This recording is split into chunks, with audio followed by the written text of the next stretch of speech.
Hey y'all, I just wanted to take a little bit of time to talk about why I got fat. I'm 57 years old and I have not been overweight my whole entire life. I did not gain weight until I got pregnant with my son, who is going to be 34 in October.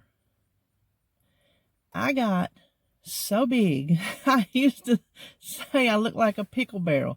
You know the barrels that the rodeo clowns wear? That is what my body looked like all the way around. Okay, granted, he was a 9-pound, 2-ounce baby, but the rest of that was me. I can't blame it all on the child. So that started the rest of my life to this point of gaining weight. Every single year, I put on more and more. I've gained at least 200 pounds in the past 34 years. That's a lot of weight. That's, I can't do the math right in my head, but that's a lot of weight each year.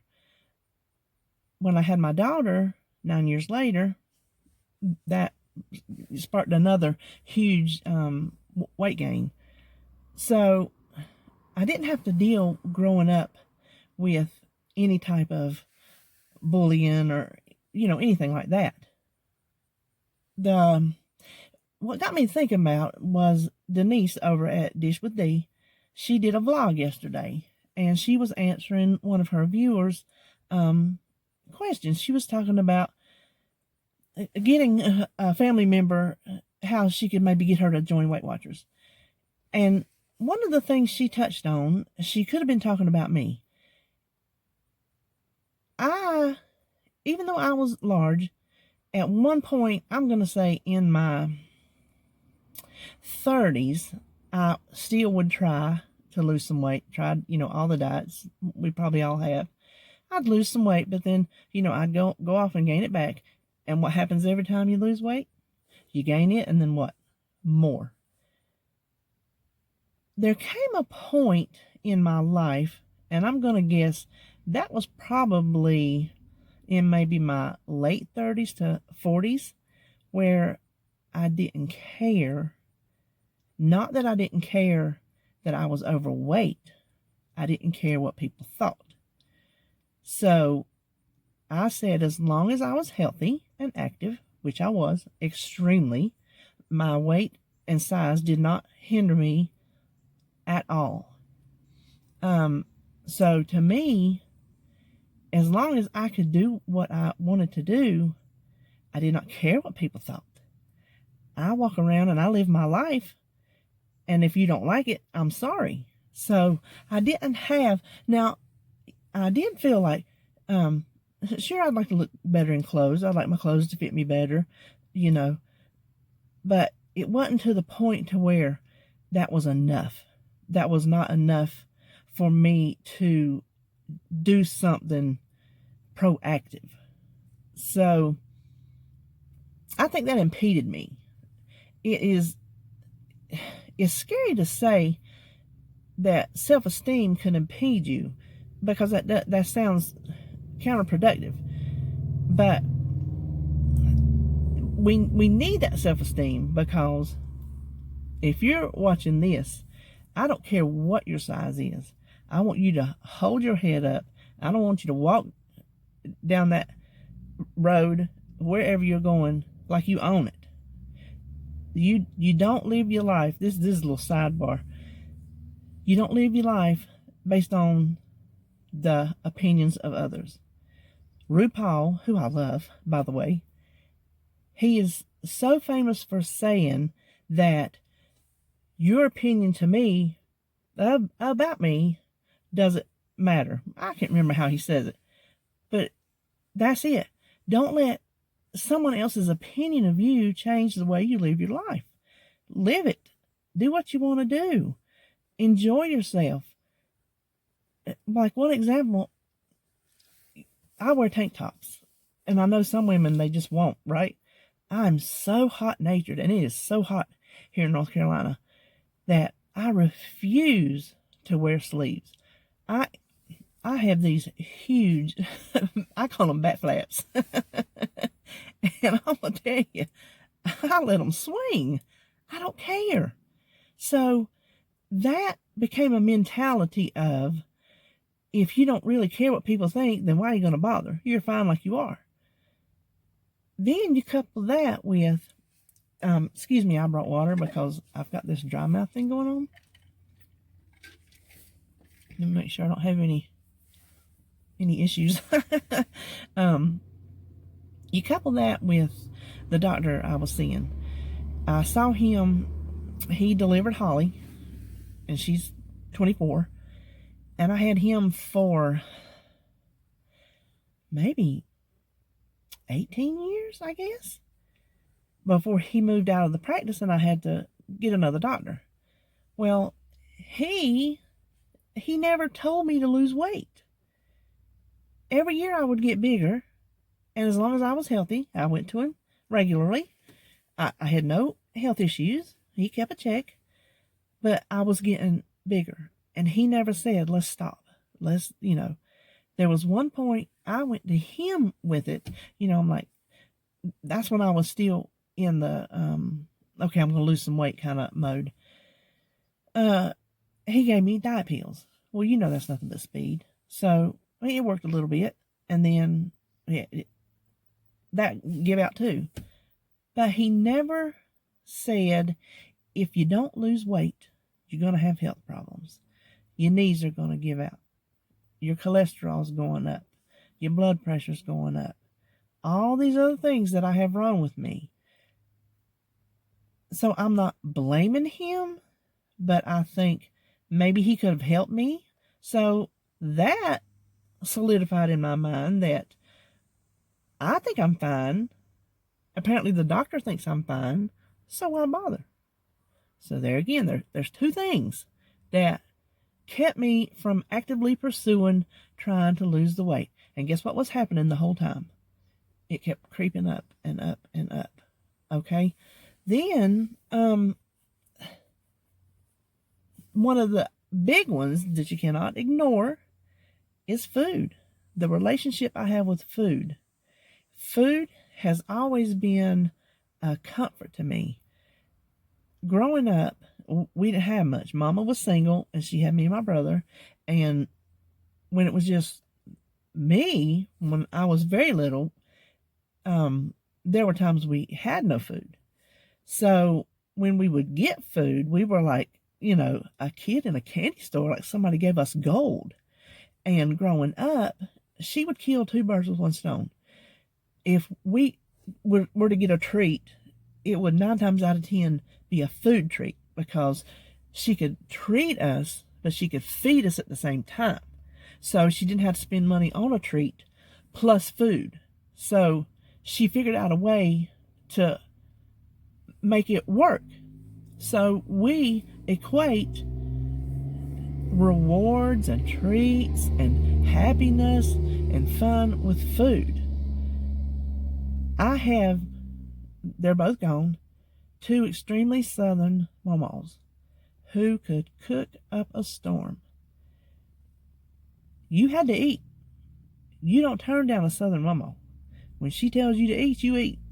So I grew up on the delicious food with the bacon grease and the butter and the sugar, the lots and lots of sugar.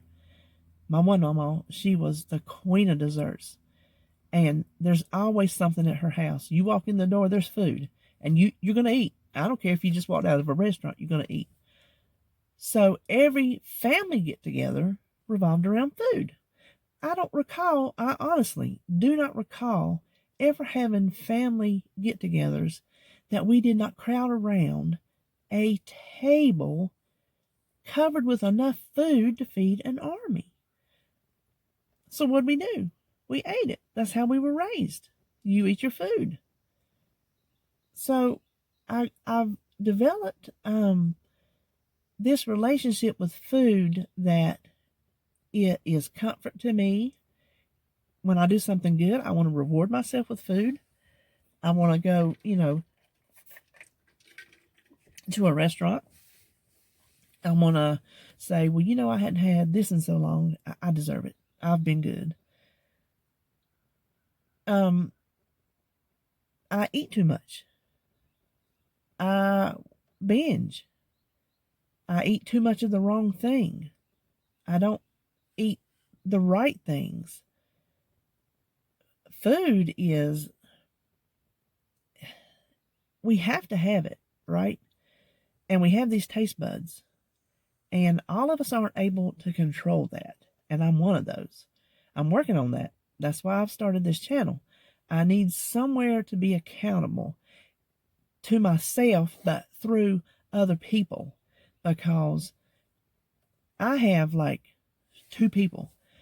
This girl over here says, okay, well, you need to eat this healthy meal and maybe not so much of it. And bypass the dessert. You don't need that today. This one says, nah, girl, you good? You go on and get it. It's just one.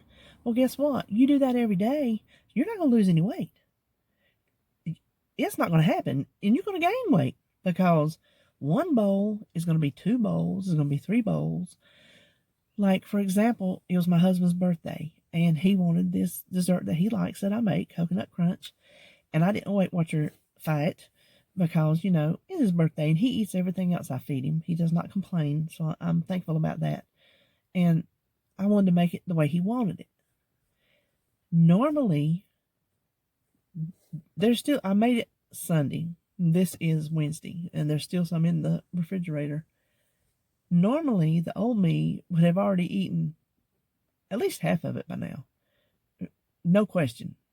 Every time I would go in the kitchen, I would probably scoop me out some. I used to always keep cakes and other desserts and cookies and pies. Always. I learned that from my mama's. My other mama, every Saturday, without fail, she baked my papa a pound cake. There was pound cake in that house because he wanted it. And I grew up, you go to mama's, you eat pound cake. One of the fondest memories also is she would let me pick a food coloring and she would swirl it so that when you cut the cake, it would just be swirls of food coloring. Sometimes she would do it and then it would be a surprise to me when I would cut it and see. So that made food special. You see what I'm saying? You see where I'm going? Food is awesome. We know it is. Otherwise we wouldn't eat so much of it. We could control ourselves. But I forgot what I was saying. I got off on the tangent of my mama and her cake. Oh yeah. Before I started this time, which was last April of 2018, I always had desserts. If I had something that sat on the counter, like a cake or a cookie or something, I'm not exaggerating when I tell you, when I walked by the bar, I stopped and got one. I'd get that piece of cake. If it was 2 or 3 times a day, I did it. And I did not think twice about it because I couldn't control it. I just could not control it. That's what I'm learning now. I'm learning control. And it is coming through me committing to sharing everything I eat on this channel. Trust me when I tell you that when you know even one person is going to see what you ate, you're not going to eat it because you don't want to be that person who says, I'm on Weight Watchers Freestyle and I'm trying to lose weight. But look at this giant bowl of coconut crunch I ate. Now, I had one, but I had the points and I counted it. I have not gone back for any more. None. I don't want to be the person that says, look at this junk that I'm eating in the bed before I go to sleep. You don't you don't want to embarrass yourself, so you don't do it. You learn to control it. I've not had anything work like this ever because I told you about the 2 girls. I'm not accountable to myself.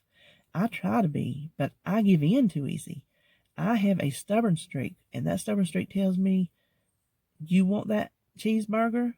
You a grown woman, go get that cheeseburger. When the adult grown woman in me should say, you don't need that cheeseburger, so just leave it alone.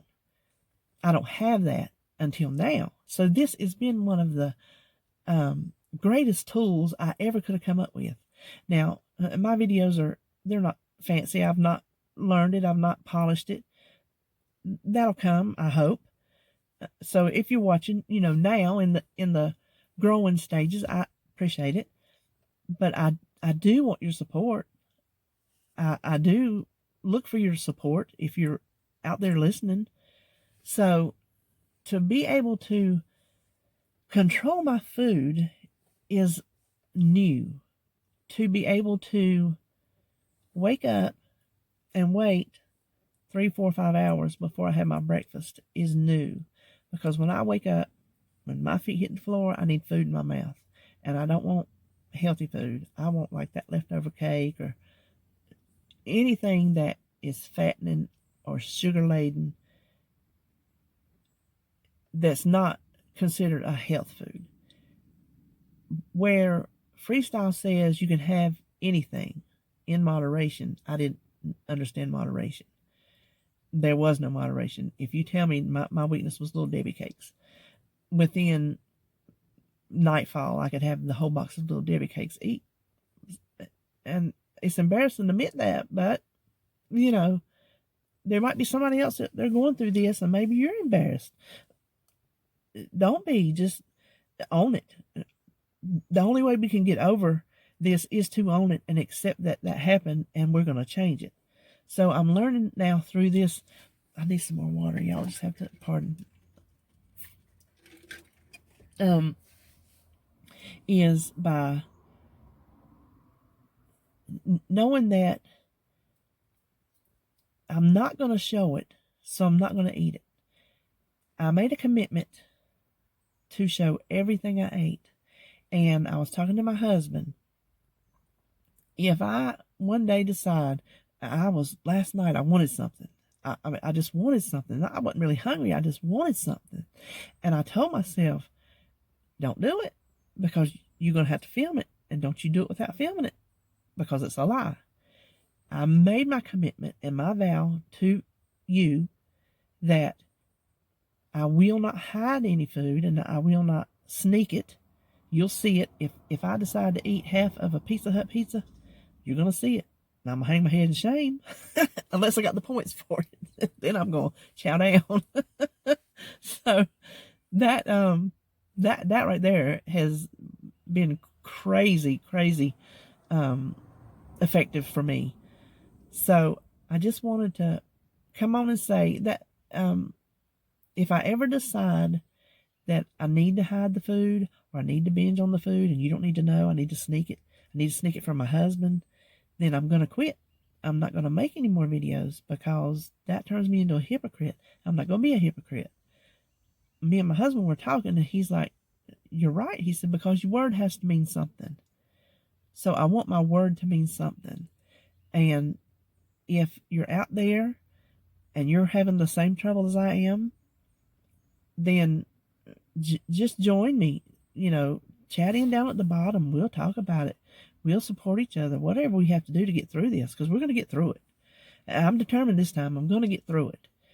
I have between going back and forth over the past year and a half, I guess, I've lost 30 pounds. So I'm happy about that. I should have lost a lot more, but my head wasn't in the game. So I got my helmet on today. I got my shoulder, my pads. That's what my husband calls them. And I'm ready to do this thing. So I think that was the main points I wanted to make about how I got fat. I didn't mention the fat genes in my family. I truly believe you do get those. You just have to try to rise above them the best you can. I didn't mention all the medications I take that I know some of them cause weight gain, but I can't get around it because I'm fat. But I can't stop taking them till I don't get fat, but they help me stay fat. It's like a dog chasing his tail. So there's a lot of factors, but I'm going to do it this time. I'm committed to doing it this time, and I hope that you'll do it with me. And maybe that just explains a little bit about, how I got to where I was at right now. And let's just do this. I don't know what else to say. Bye.